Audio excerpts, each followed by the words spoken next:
La crisis del Colegio Seminario de Morelia correspondiente al año de 1838, una ventana a la educación michoacana en los albores de la República. Introducción. Entre los géneros documentales que la historiografía educativa mexicana ha explotado con menor frecuencia, se encuentra la Memoria Anual de Labores, ese informe que las instituciones de enseñanza superior producían para dar cuenta pública de su desempeño. La crisis del Colegio Seminario de Morelia correspondiente al año de 1838, impresa por Juan Evaristo de Oñate en la propia Morelia, pertenece exactamente a este género, y su valor documental es mayor de lo que su modesta extensión de 45 páginas podría sugerir a primera vista. Se trata de un texto que, leído con atención, revela no solo el estado de una institución educativa concreta, sino el pulso mismo de un país que, apenas 16 años después de consumada su independencia, buscaba todavía definir el rumbo de su formación intelectual y moral. El año es 1838, y esta fecha es la que da sentido a cada una de sus páginas. El significado de la palabra crisis en el siglo XIX. El título del documento exige una aclaración filológica antes de cualquier otra consideración. Para un lector del siglo XXI, la palabra crisis evoca de inmediato catástrofe, ruptura o emergencia. Sin embargo, en el lenguaje académico decimonónico, el término conservaba mucho más fielmente su raíz griega, crisis, que significa juicio o examen. Así, lo que el seminario de Morelia llamaba crisis no era otra cosa que el balance anual de la enseñanza, la memoria que los catedráticos elaboraban para dar cuenta a las autoridades y a la sociedad del estado en que se encontraba cada cátedra. La propia advertencia que abre el volumen lo confirma, sin dejar lugar a dudas, al explicar que varias causas habían dilatado la publicación de las memorias que, para dar una idea del estado que guarda la enseñanza en el colegio, formaron los respectivos catedráticos y que fueron leídas al principio del año junto con el discurso sobre la urbanidad que se imprime a continuación. El objetivo declarado, dice el propio texto, no fue otro que instruir a los padres de familia, principalmente a los que vivían fuera de la capital, en el orden y método que se seguía en la educación literaria de sus hijos. Se trata, en suma, de un ejercicio de transparencia institucional avant la lettre. El colegio rinde cuentas, cátedra por cátedra, de sus métodos, sus textos, sus alumnos destacados y sus premios. Morelia y México en 1838, un país en plena definición. El año de 1838 no fue uno cualquiera en la historia mexicana. La República, independiente apenas desde 1821, atravesaba un periodo de honda inestabilidad política y económica, debatida entre las corrientes federalista y centralista, que se disputaban el diseño institucional del país. Fue además el año en que estalló la llamada Guerra de los Pasteles, el primer conflicto armado entre México y Francia, episodio que recuerda hasta qué punto la joven nación seguía expuesta a las potencias europeas, incluso en el terreno militar. En Michoacán, el escenario educativo tenía su propia historia de rupturas y reconstrucciones. El Seminario de Morelia, fundado en el siglo XVIII, había cerrado sus puertas durante la Guerra de Independencia, y solo las reabrió en 1819, iniciando desde entonces un proceso de reorganización que, en 1838, se encontraba en plena marcha. El propio Colegio de San Nicolás, la institución hermana, de carácter laico, que con el tiempo se convertiría en la Universidad Michoacana, había permanecido cerrado desde 1810 y su reapertura, como se verá, estuvo íntimamente ligada a la misma figura que domina esta memoria, el rector Mariano Rivas. Mariano Rivas, retrato de un liberal dentro de la sotana. Ninguna lectura seria de este documento puede prescindir de detenerse en la biografía de su autor y rector, el licenciado Mariano Rivas.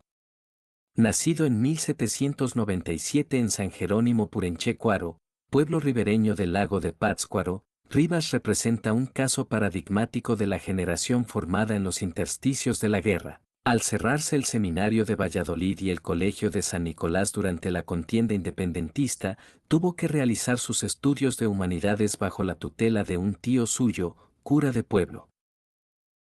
Ordenado sacerdote en 1822, obtuvo además el título de abogado en 1827, combinación de sotana y toga que resultaría decisiva para entender el perfil singular del personaje. Un testimonio de época lo describe con una precisión que merece citarse: en el seminario era el rector el famoso de Mariano Rivas, cura del Sagrario, redactor del periódico El Michoacano Libre, y más libre que todos los anteriores. Este juego de palabras del testimonio original, libre por el nombre del periódico y más libre por sus ideas, condensa, en pocas líneas, la paradoja que define a Rivas, un clérigo de convicciones abiertamente liberales, que no renunció jamás a su condición sacerdotal ni al espíritu conciliador que la acompañaba. Su obra al frente del seminario fue de una amplitud notable. Introdujo el estudio de autores modernos, rompiendo con los métodos heredados de la época colonial, incorporó materias entonces novedosas, como ideología, retórica, física, química y ciencias naturales, y fomentó entre los jóvenes el gusto por la literatura y la música. Bajo su rectorado, continuado más tarde por Clemente de Jesús Munguía, el Seminario Tridentino de San Pedro Apóstol alcanzó fama nacional, en buena medida gracias a la rica biblioteca que Rivas contribuyó a consolidar, junto con otros rectores como Mariano Morales y Pelagio Antonio Labastida y Dávalos. Fuera ya del ámbito estrictamente seminarístico, en 1832 Rivas fue comisionado para redactar el proyecto de ley y los planes de estudio que permitieron la reapertura, como plantel laico, del histórico Colegio de San Nicolás. Como diputado local, promovió además la creación de la primera Junta Inspectora de Instrucción Pública y redactó la primera Ley de Educación del Estado de Michoacán. Murió el 30 de mayo de 1843, todavía en pleno ejercicio de sus múltiples funciones. Esta doble condición de sacerdote y liberal, de hombre de iglesia y de hombre de Estado, es la clave que permite entender por qué el discurso que cierra esta memoria, dedicado a la urbanidad, no es un mero ejercicio retórico de ocasión, sino la expresión de un proyecto educativo coherente, hacer compatibles la fe cristiana y la vida civil, la tradición y la modernidad.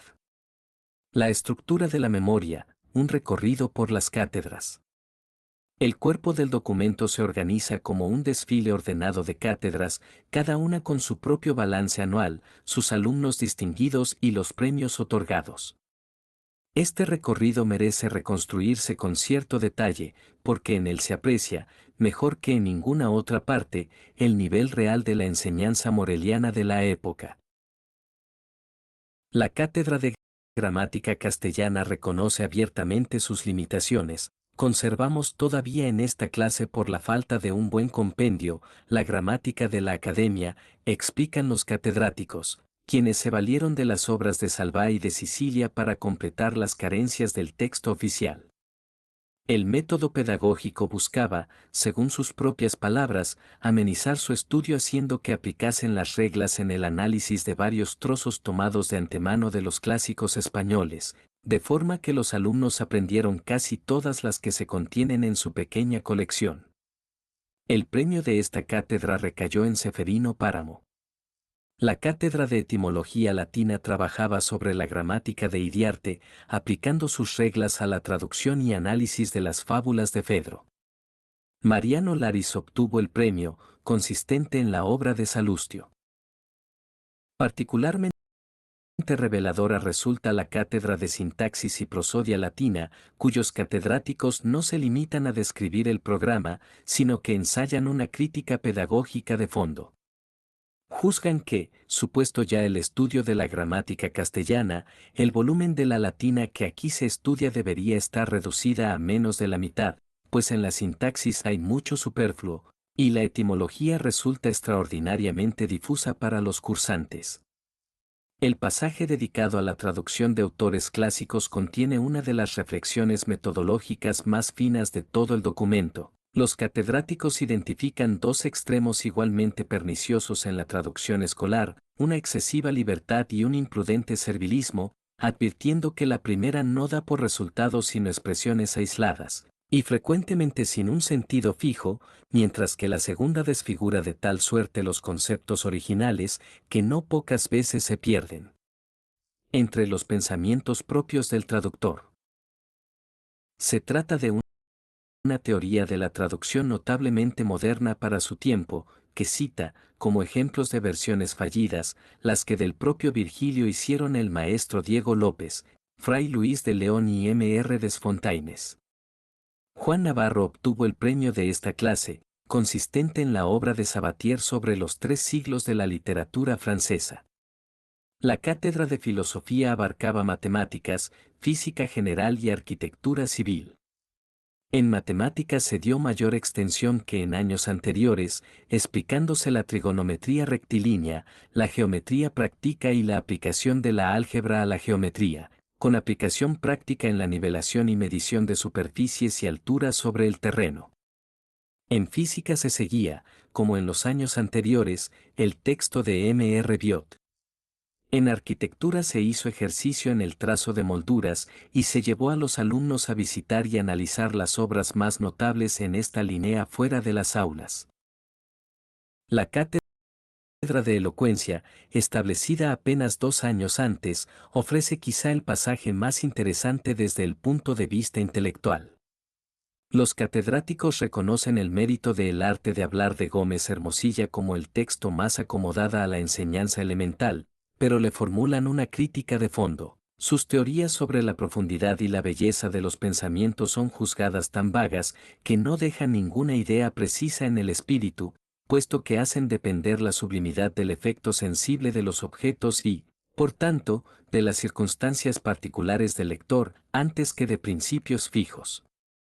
Para corregir estos lunares, se recurrió a las observaciones de Blair, Capmany, Marmontel y Maury. El análisis literario se practicó sobre un repertorio verdaderamente cosmopolita, el sermón de Massillon sobre la muerte del pecador y del justo, para la oratoria sagrada, el discurso de Cicerón en defensa de Aulo Licinio y una arenga de Chateaubriand pronunciada ante el cónclave en 1829, para la oratoria profana, la égloga cuarta de Virgilio y textos de Moratín, de Lista, de Herrera, de Rioja, de Martínez de la Rosa y de Meléndez Valdés, para la poesía. Los catedráticos subrayan que este ejercicio de análisis debía servir, además de como estímulo a la lectura de los clásicos, como un medio para infundir oportunamente a los alumnos una saludable desconfianza en la versión de los autores, y más en el tiempo actual en que el manejo continuo de los libros franceses nos va haciendo perder de vista insensiblemente el verdadero carácter del idioma que hablamos, una temprana manifestación de purismo lingüístico frente a la creciente influencia cultural francesa. Juan Navarro se distinguió también en esta cátedra. La cátedra de jurisprudencia seguía a Berardi para el derecho canónico y las instituciones del doctor Álvarez para el civil, con el texto de Inexio, corregido en sus varios errores e inexactitudes, para el derecho natural. El método de enseñanza, explican los catedráticos, era el que parece convenir más al grado de cultura en que deben suponerse unos jóvenes que ya cursaron las cátedras de gramática y filosofía. Después de que el alumno refería la parte del texto asignada, se le examinaba suficientemente para extender o aclarar aquellos puntos que parecen exigirlo, y se le obligaba además a discurrir sobre las cuestiones más controvertidas. Los elementos del derecho natural son calificados de base indispensable de los demás derechos, como que constituyen sus verdaderos principios y dan un carácter científico a tales estudios, frase que revela una concepción del saber jurídico ya plenamente moderna, alejada del mero memorismo escolástico. José Dolores Méndez obtuvo el premio de esta clase, el Diccionario de Legislación de Escricha anotado por Rodríguez, tras haber desempeñado suficientemente un acto público de derecho civil. Junto a él se mencionan Rafael Silva, Antonio Aguado, Benito Burgos, Estanislao Herrera, Trinidad Díaz y Fabián Ortiz. La Cátedra de Sagrada Teología explicó, durante todo el año, los excelentes tratados de verdadera religión y verdadera iglesia del ilustre señor Bouvier, repitiendo sus doctrinas atendiendo a la suma importancia de la materia. En las disputas y conferencias prevenidas por los estatutos del colegio, se empleaba la forma silogística, junto con otros métodos considerados útiles para esclarecer la verdad. Bartolo Barbosa y Rafael Herrera obtuvieron aquí una mención de mérito sobresaliente. En la cátedra de religión se enseñaban los fundamentos de la fe según Aimé, habiendo llegado los cursantes casi hasta la conclusión del segundo volumen. Resulta significativo, y merece un comentario aparte, el premio otorgado en esta clase, Maximiano Moncada, quien había defendido públicamente el Tratado de Verdadera Religión de Bouvier, recibió como recompensa la obra de Lamennais, titulada Ensayo sobre la indiferencia en materia de religión. La elección no deja de ser curiosa, vista con perspectiva histórica, Félicité de Lamennais, cuyo essai sur la indiferencia en materia de religión había gozado de enorme prestigio como defensa apologética del catolicismo en la década de 1820, fue condenado apenas 4 años antes de esta memoria, en 1834, por la encíclica Mirar y Voz de Gregorio XVI, y terminaría rompiendo abiertamente con Roma pocos años después. Que su obra circulara todavía en 1838, como premio ejemplar en un seminario tridentino de provincia mexicana, ilustra bien el desfase temporal con que las noticias y condenas doctrinales de Europa llegaban, o tardaban en asentarse, al otro lado del Atlántico, y confirma además el perfil intelectualmente inquieto, más que estrictamente ortodoxo, que Rivas quiso imprimir a la institución. Cierra el ciclo la Cátedra de Sagrada Escritura, en la que se explicaban los santos evangelios con arreglo a la exposición de los padres de la Iglesia e intérpretes más acreditados, llamando la atención de los cursantes hacia aquellos puntos de moral, de religión y de historia, que son principalmente atacados por la impiedad del siglo, frase que resume bien la conciencia defensiva, aunque no derrotista, con que la institución se veía a sí misma frente a las corrientes racionalistas de la época. Los alumnos, una generación en formación. Más allá de los nombres de los premiados, la memoria conserva un catálogo notablemente extenso de estudiantes que participaron con mérito en cada cátedra: Rafael Carrillo, Próspero Goizueta, Rafael Cardoso, Vicente Domínguez, Jesús Peña, Román Quirós, José María Sosa, Daniel Velázquez, José María Guerrero, Santiago Sosa, Jesús Gracián, Benito Puente, José María Cepeda, Anselmo Argueta, Gabino Vázquez, Domingo Méndez, Luciano Farías, Ignacio Malo, Francisco Ruiz, Próspero García, Rafael Zamudio, Juan Tinoco, Antonio Chapina, Vicente Estrada, Jesús Codina, José María Cañedo, Jesús Enríquez, Francisco Román, Agustín Aguilar, Juan Bautista Gómez y Carlos Saavedra, entre muchos otros. Se trata de una prosopografía en bruto, sin comentario alguno por parte de los editores modernos, pero que un historiador de la Michoacán decimonónica podría explotar con provecho. No pocos de estos apellidos, Sosa, Herrera, Aguilar, Cañedo, reaparecen en la vida pública, eclesiástica y política del Estado en las décadas siguientes, y cabría preguntarse cuántos de estos jóvenes seminaristas de 1838 llegarían después a ocupar curules, púlpitos o cátedras en el propio Colegio de San Nicolás. Vale la pena notar también los casos de deserción o impedimento que la memoria registra sin ocultarlos. A Martín Gómez Puente se le había asignado función pública en la cátedra de Etimología Latina, pero una enfermedad le impidió desempeñarla. Este tipo de detalle, aparentemente menor, confirma el carácter de rendición de cuentas honesta, no meramente propagandística, que caracteriza al documento en su conjunto. El discurso sobre la urbanidad, la clave de bóveda del proyecto educativo. Si la memoria de cátedras permite reconstruir el funcionamiento cotidiano del seminario, es el discurso sobre la urbanidad, pronunciado por el propio Rivas, el que revela el sentido último de todo el proyecto formativo. Lejos de ser un añadido decorativo o un formulismo de circunstancias, el discurso constituye una verdadera filosofía moral aplicada a la vida en sociedad. Rivas abre su exposición con una pregunta retórica dirigida a los jóvenes seminaristas que sintetiza la tensión entre erudición y vida práctica. ¿Será esto el objeto único del dilatado y laborioso curso de vuestra educación? Siempre habéis de tratar de las cosas con los hombres que ya no viven, y nunca discurrir, hablar y tomar parte en los negocios de la sociedad contemporánea. Para Rivas, poseer grandes talentos y una literatura escogida no basta para presentarse con dignidad en el mundo. Es necesario además haberse hecho familiar el arte amable que dirige nuestras acciones y palabras a fin de hacer suave y grato nuestro comercio con los hombres. La definición que propone de la urbanidad rompe deliberadamente con la noción superficial de mera cortesía. La urbanidad no consiste, como se cree de ordinario, en aquellas maneras cortesanas que el capricho de los hombres altera 1000 veces en un siglo. La urbanidad verdadera, sostiene, tiene su asiento en el corazón, nada hay en ella de afectado, es el espejo fiel de los íntimos y benévolos sentimientos del alma, la expresión ingenua de todas las virtudes sociales.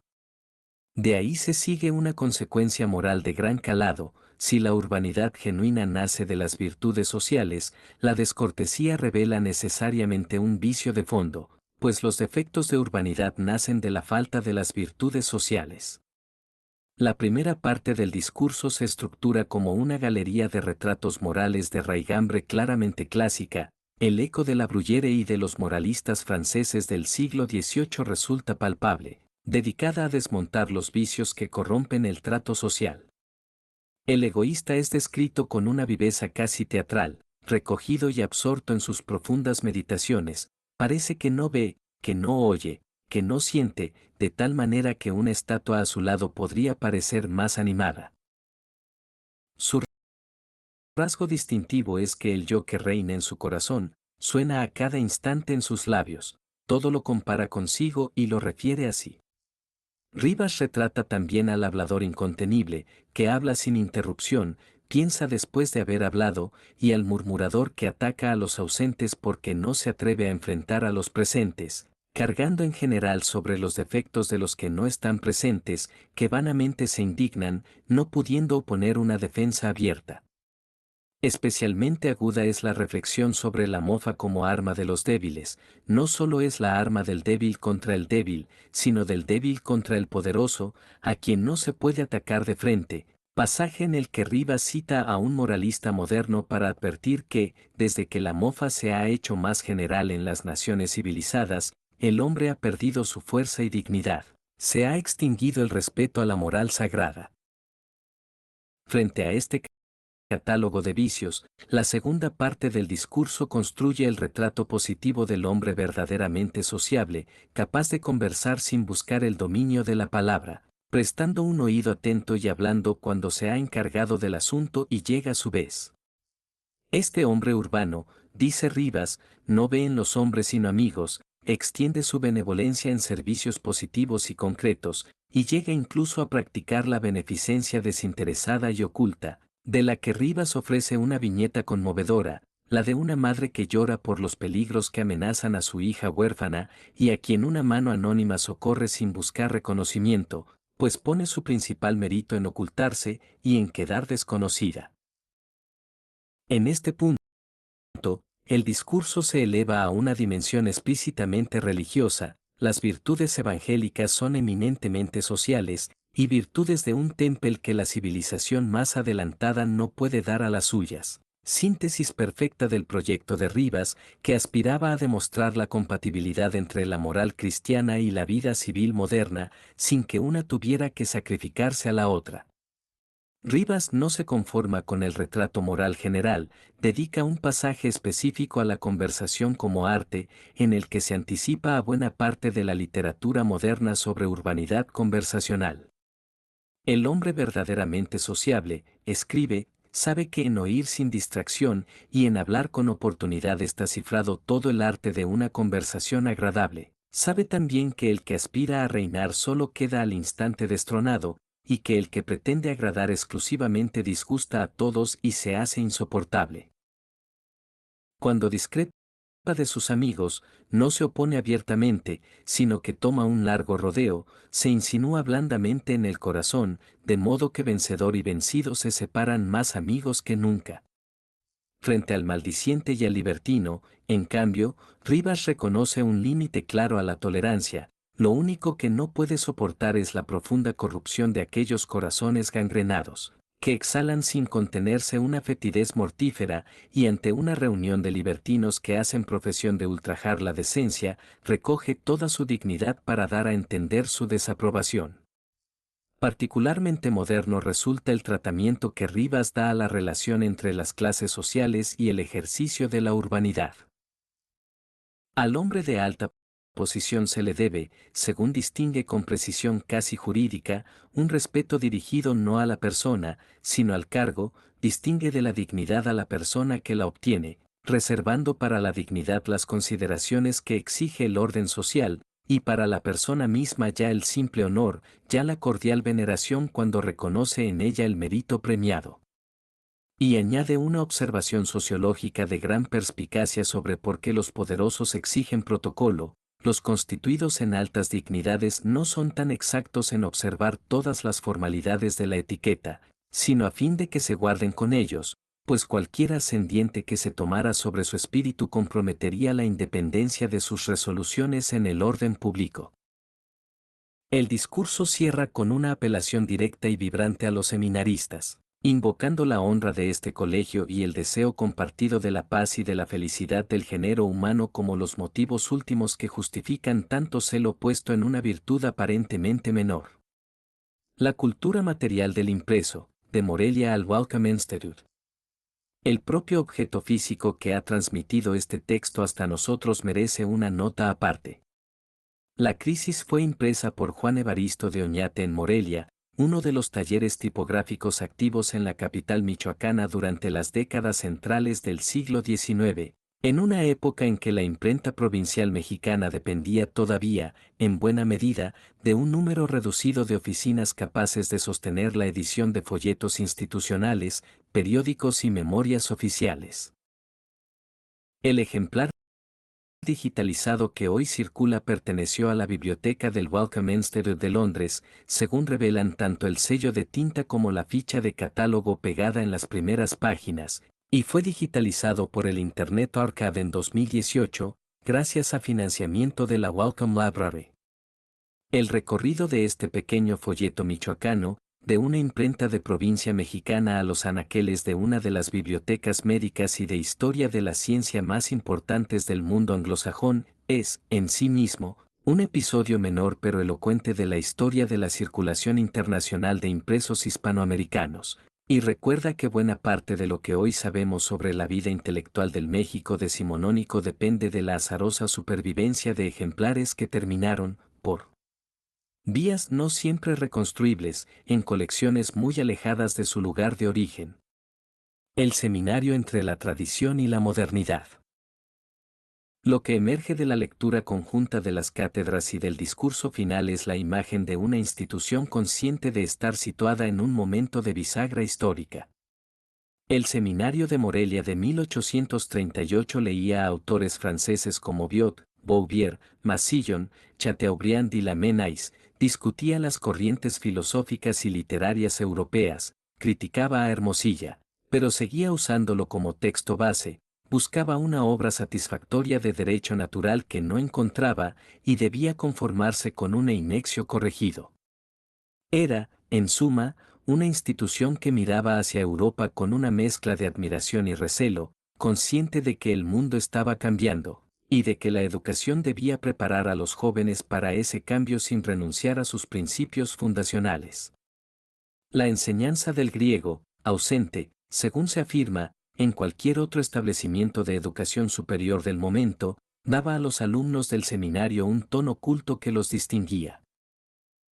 Catedráticos jóvenes de tendencias liberales, muchos de los cuales llegarían a ser periodistas, juristas y políticos, sostenían activamente las reformas impulsadas por su rector.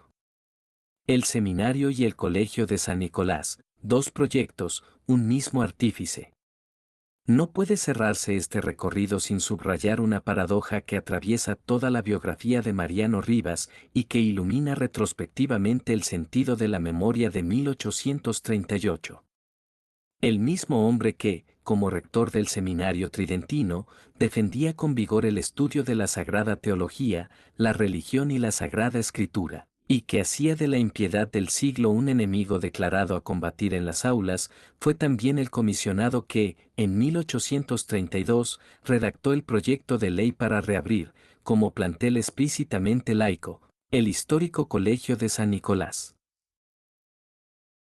Esta aparente contradicción, construir simultáneamente una ciudadela eclesiástica y una institución secular, no era, en realidad, tal para Rivas ni para buena parte de los liberales católicos de su generación, que no concebían la educación religiosa y la educación civil como proyectos excluyentes, sino como dos ramas complementarias de una misma tarea, formar ciudadanos capaces de servir tanto al altar como a la República.